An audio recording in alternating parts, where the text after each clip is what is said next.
Hi, I'm Kelly, a 22-year-old navigating life with memories of both joy and loss. I grew up in a warm and loving family, especially close to my mom. Unfortunately, when I was just 11, my world shifted. My mom was diagnosed with cancer. After a courageous 3-year battle, she passed away, leaving behind cherished memories, family heirlooms, and a college fund. But no amount of planning could fill the void her absence left. Her loss was devastating and deeply impacted both me and my dad, Jeff. We struggled to connect, and as time passed, it felt like I had lost not just my mom but my dad too.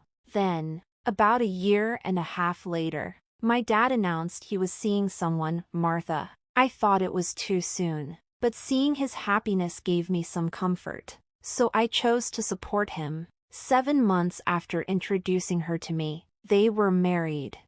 Martha was kind, and I truly wished the best for my dad, but I couldn't forge a connection with her. I understood she would never replace my mom, and I made my feelings clear to Dad. He respected my boundaries and asked only that I treat Martha with courtesy. I hoped he had communicated this to her, but it soon became evident either he hadn't, or she chose to ignore it. From the start, she tried to impose her values on me, and when I resisted, she complained to Dad, wanting to avoid conflict. He often left us to resolve things on our own. One major clash was over my favorite book series. Martha declared it childish and insisted I stop reading it. I stood my ground, explaining how much joy it brought me and that others' judgments didn't matter. Our arguments intensified, especially when she started demanding I treat her as a mother. I had to draw the line. You're my dad's wife, not my mom. You'll never replace her, and I won't pretend otherwise. Don't expect me to call you mom, and leave my books alone. Ignoring me, Martha confiscated my books, vowing she'd make me see her as my mother. Frustrated, I threatened to involve Dad, eager to see where his loyalties lay. She merely smirked and walked away. When I turned to my dad for support, he dismissed me, claiming he was too tired from work to mediate our disputes. That moment stung. It became clear where I stood in his priorities. His job, his new wife, his ideal home, everything seemed to come before me. Realizing resistance was futile, I decided to bide my time. I planned to move out as soon as I turned 19. For the next year, I kept my head down, avoiding unnecessary confrontations. Even when Martha paraded me as her daughter in front of friends or demanded I call her mom in public, I stayed indifferent. Whether my dad respected my boundaries or simply avoided the issue, I couldn't tell, but his silence spoke volumes. Martha grew increasingly frustrated, but I was counting the days. The moment I turned 19, I moved out, using the funds my mom left me to support myself through college. I'd also earned a scholarship, so I was ready to embrace my independence. My departure caught both Dad and Martha off guard. Shortly after settling into my new place, Martha called, clearly upset. She demanded to know how I could leave so abruptly. Calmly, I reminded her, I'm 19. It's normal to start living on your own at this age. She accused me of abandoning my family, but I pointed out her frequent encouragement for me to grow up and act like my peers. When she mentioned my dad being sad and worried, I responded plainly, if he's really that upset, he can call me himself. Martha insisted she deserved an explanation for my sudden departure, claiming her role in my life gave her the right to know. I made it crystal clear, she was not my mother, and her controlling behavior was the primary reason I left. While she denied it, her refusal to acknowledge her overbearing actions only solidified my resolve. After hanging up, I felt a wave of relief. For the first time, I was free to make choices about what to wear, what to eat, and how to spend my day without constant judgment or interference. Simple pleasures, like going bowling, an activity Martha had absurdly deemed too provocative, were now mine to enjoy without guilt. Over the years, my interactions with Dad and Martha dwindled to occasional check-ins. If they cared, I figured, they would put in the effort to reach out. Meanwhile, I thrived in college. I excelled academically, built a strong social circle, and became well regarded on campus. My dad and I eventually fell into a rhythm of monthly phone calls, during which he'd mention how Martha rarely brought me up anymore. However, when my name did surface, it apparently still stirred tension. Martha's reactions hadn't changed. Any mention of me would upset her, and she'd quickly shift the subject. Yet, Dad began initiating more conversations, perhaps seeking comfort in our growing rapport. Gradually, I sensed a subtle shift, though distant. Our relationship was beginning to heal.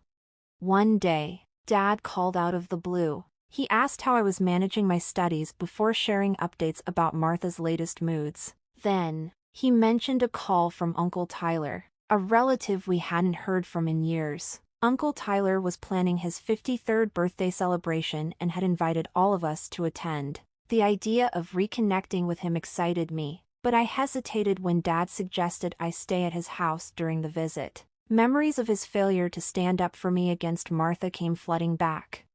Sensing my hesitation, Dad paused before saying, "I've been going to therapy. I know I've let you down, but I'm trying to be a better father." His admission caught me off guard and left me speechless. For the first time, I heard genuine accountability in his voice. It sparked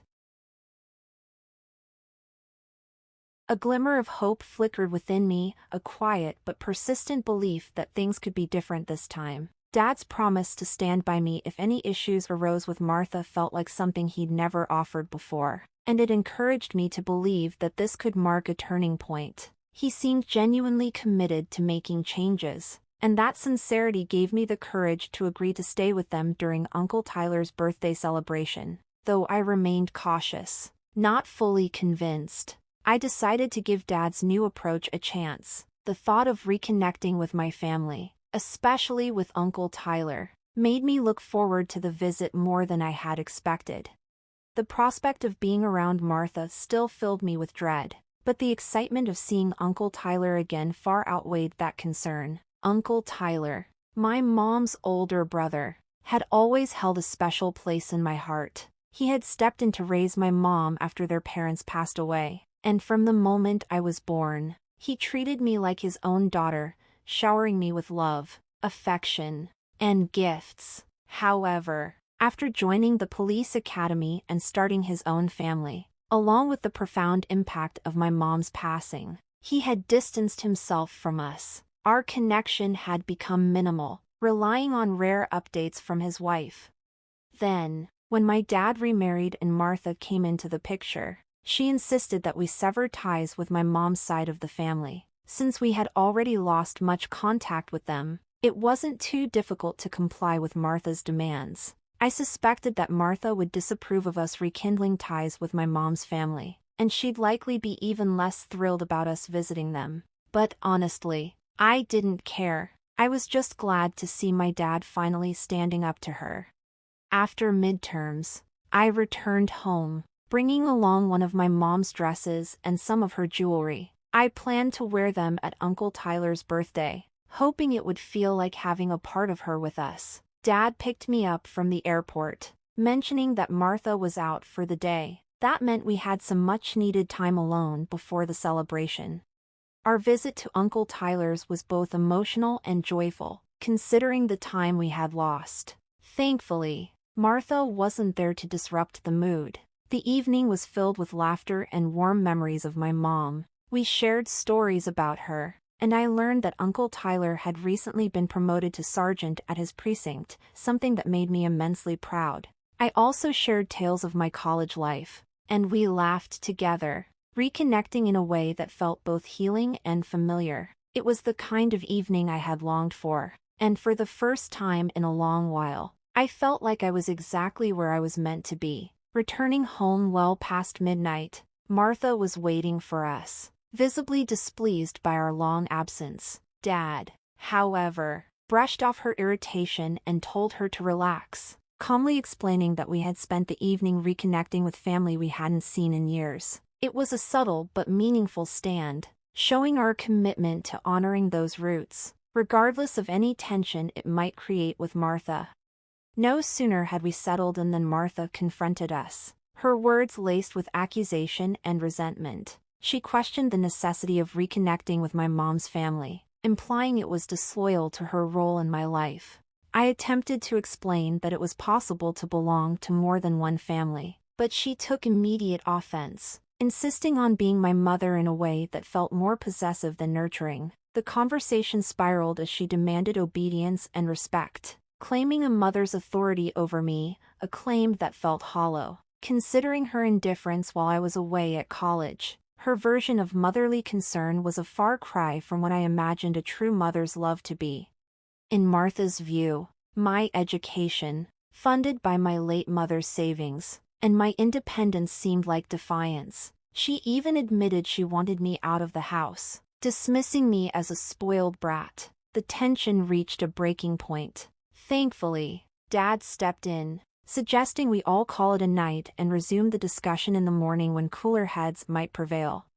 As I retreated to my room, I could hear the sounds of a heated argument between Dad and Martha, followed by the slam of a door. I hoped Martha had stormed out, but I didn't bother checking. After a shower, I prepared for bed, only to notice something unsettling. My suitcase, which I'd left zipped up, was now open, and my mom's jewelry was gone. A wave of panic hit me as I realized these irreplaceable mementos had vanished. Trying to stay calm, I went to confront Martha. She mentioned that Dad had left after their argument but made no mention of entering my room. Her evasive demeanor, though, along with her sweating and inconsistent remarks, raised my suspicions. I couldn't shake the feeling that she'd taken the jewelry in some desperate attempt to erase my mom's memory from the house, especially after our earlier argument. Seething but exhausted, I decided not to push the confrontation further. Instead, I called my dad, who was horrified by the news and promised to return as soon as possible. Though he mentioned he'd have to leave again for work commitments in the morning, his concern reassured me somewhat, and I eventually drifted off to sleep, emotionally drained. The next morning, Martha conspicuously avoided me, perhaps feeling some measure of guilt, or perhaps simply fearing the repercussions. After breakfast, I called Uncle Tyler, needing both his guidance and support. It was clear that this incident had gone far beyond a simple family dispute. It was a direct attack on my mother's memory and my right to honor her, and I was ready to face it head-on with the support of those who truly cared. I shared everything with Uncle Tyler, the argument with Martha, her theft of my mom's jewelry. He was appalled and immediately encouraged me to take legal action. Determined to reclaim my belongings and defend my mother's memory, I decided to report the theft. Uncle Tyler, being a senior officer, assured me he would handle the case with the gravity it deserved. With his support bolstering my courage, I headed to the police station, resolved to see justice served and comforted by the reminder that I wasn't alone in facing Martha's manipulations. At the station, I recounted every detail about the jewelry, presenting a copy of my mom's will, which explicitly left those pieces to me. I explained my suspicions about Martha's involvement, and Uncle Tyler confirmed that he and my dad had been together at the park the previous evening, establishing Dad's alibi. After I filed the report, officers arrived at our home to investigate. Martha, caught off guard, visibly paled at the sight of them on our doorstep. When questioned about her actions the night before, she stammered through evasive responses. The officers then presented a search warrant and proceeded to examine her room. To no one's surprise, they found all of my jewelry there. Confronted with the evidence, Martha turned to me, pleading with tears in her eyes, hoping to evoke sympathy, but remembering my mom and seeing Uncle Tyler's unwavering support, I held firm. Just then, my dad arrived, taking in the scene with silent understanding. Martha desperately sought his support, but he met her pleas with cold detachment as he handed her divorce papers. Her tearful pleas transformed into full sobs as the weight of her actions became undeniable. She turned to me, apologizing and framing her theft as an impulsive mistake, not a deliberate act of harm. She begged for forgiveness, hoping to reset things to how they once were, perhaps expecting my dad's sympathy as well. But her apology felt hollow, more motivated by her predicament than genuine remorse. It was a moment of reckoning, laying bare the damage her actions had wrought and the distance she'd created. As she faced the consequences, I understood that the path to healing would be long, if even possible. I made it clear to Martha that forgiveness wasn't an option, not after years of enduring her cruelty and her final betrayal. My decision wasn't influenced by my dad's choices. It was a boundary I set for my own well-being. When I calmly refused her attempts to play the victim, her mask slipped entirely. She lashed out, calling me selfish and even expressing relief that we weren't biologically related. Her words only confirmed what I had long known: Martha's actions were rooted in self-interest, not love or family. At that moment, Uncle Tyler stepped in, his firm but calm presence diffusing the tension. He escorted Martha out of the house, ensuring she wouldn't cause more harm. The weight lifted as I realized that, at last, her presence, and the chaos she brought into our lives, was behind me. For the first time in years, I felt liberated. Later, my dad and I had a heart-to-heart. He shared that he had been contemplating divorce for a while, spurred by therapy sessions that encouraged him to reevaluate his life and relationships. Fear of loneliness had held him back, but witnessing Martha's actions that night solidified his decision. He apologized for not standing up sooner and for the pain his choices had caused me. It was a moment of vulnerability that began the process of rebuilding our relationship.